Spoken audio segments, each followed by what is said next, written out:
નમસ્કાર દર્શક મિત્રો, મહામંથન મંતવ્ય ન્યૂઝમાં આપનું સ્વાગત છે।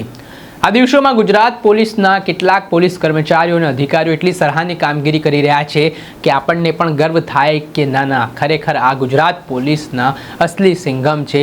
છાતી તમારી ગજગજ ફૂલે તે પ્રકારની કામગીરી થઈ રહી છે, પરંતુ કેટલાક પોલીસ અધિકારીઓ અને કર્મચારીઓ છે તે પોલીસની સારી કામગીરી ઉપર કાળે ટીલી સમાન કામગીરી કરી રહ્યા છે। પોલીસ તો સારી કામગીરી કરી રહી છે, તેમની કામગીરી ધોવાનું કામ કરતા હોય તેવી સ્થિતિનું નિર્માણ થયું છે। કેમ કે એક વિડીયો સોશિયલ મીડિયા ઉપર વાયરલ થઈ રહ્યો છે, જે અમદાવાદના વિડીયો કહેવાય રહ્યો છે। આમાં જે આ પોલીસ અધિકારી હોવાની વિગત સામે આવી રહી છે, તે પોતે વિડીયોમાં દાવો કરી રહ્યો છે કે તે નારોલ પોલીસ સ્ટેશનમાં પોલીસ સબ ઇન્સ્પેક્ટર છે। આ ઘટનામાં એવું છે કે એક જીએસઆરટીસી બસ છે તે પોતાના રૂટ ઉપરથી પસાર થઈ રહી હતી ને સામેથી આ પોલીસ જે પોતાની જાતને પીએસઆઈ ગણાવી રહ્યો છે તે બ્લેક ફિલ્મવાળી ક્રેટા કાર લઈને રોંગ સાઈડમાંથી આવતો હતો। જીએસઆરટીસી બસ ચાલકે પોતાની સાઈડ ઉપર બસ થોભાવી ને તેના કારણે આ જે કાર ચાલક છે તેનો ઈગો હર્ટ થાય છે, કોઈ બાબતને લઈને બોલાચાલી થાય છે।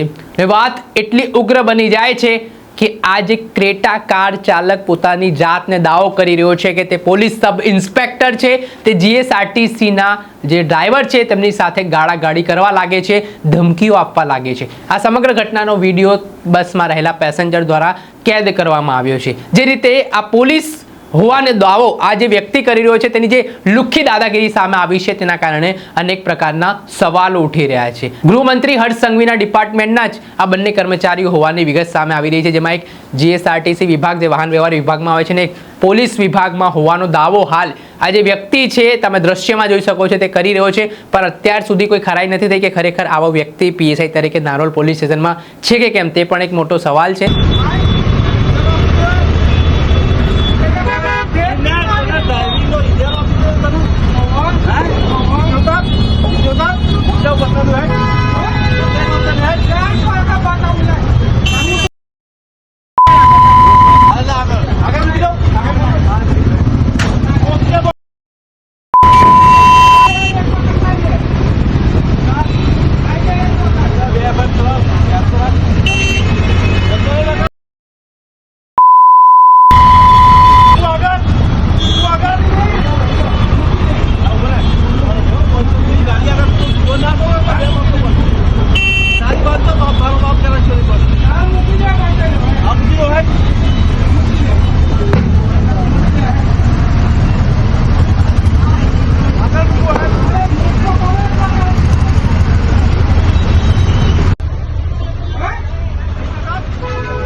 ત્યારે આ સમગ્ર ઘટનાને લઈને જે જીએસઆરટીસી બસ ચાલક છે તેમનું નિવેદન સામે આવ્યું છે।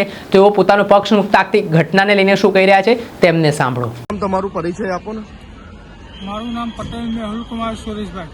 હમણાં જે ઘટના બની, જે ક્રેટા ગાડી વચ્ચે આવી ગઈ હતી નારોલ આગળ, શું હતી હકીકત?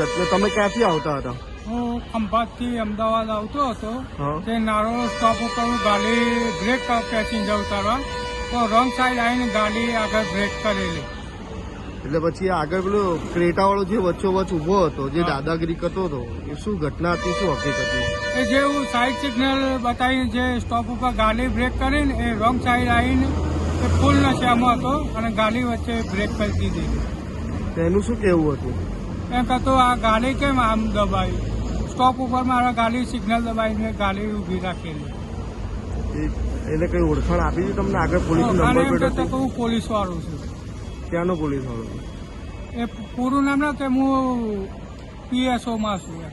બરાબર. ક્યાંનો પીએસઓ કઈ કીધું તમને? ના એ એટલે કે નથી. ગાળો બોલી કે માર હાથ હા, ચાલાકી ગાળો કરી બોલતો. કરી હાથ આ ચાલાકી ચાલાકી કરી? નથી કઈ ગાળો બોલતો હતો. હં. એટલે કેટલો ટાઈમ તમારો વેડફ્યો ત્યાં?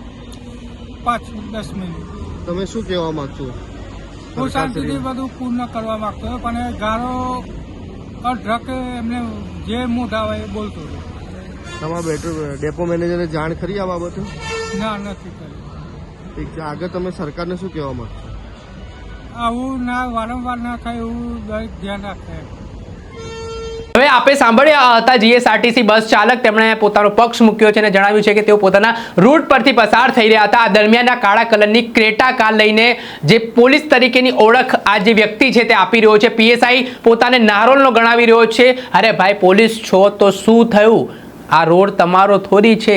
અહીંયા તમામ લોકો અવર જવર કરતા હોય છે, પણ વાત આવી જાય છે ઈગોની, ને ઈગો આવે તો પછી આમ તો પોલીસનું કામ છે લોકોની રક્ષા કરવી, જનતાના રક્ષક બનીને કામ કરવા, પરંતુ કેટલાક અધિકારીઓ અને કર્મચારીઓ છે તે ઋતબો બતાવવા માટે કે અમે સર્વે સર્વા છીએ, તમારથી જે થાય એ કરી લો તે પ્રકારનું વર્તન કરતા હોય છે, જેના કારણે આખા પોલીસ ડિપાર્ટમેન્ટની છબી ખરડાતી હોય છે. આ પ્રકારની જે દાદાગીરીના વિડીયો સામે આવતા હોય છે તેનાથી પોલીસ શર્મસાર થતી હોય છે.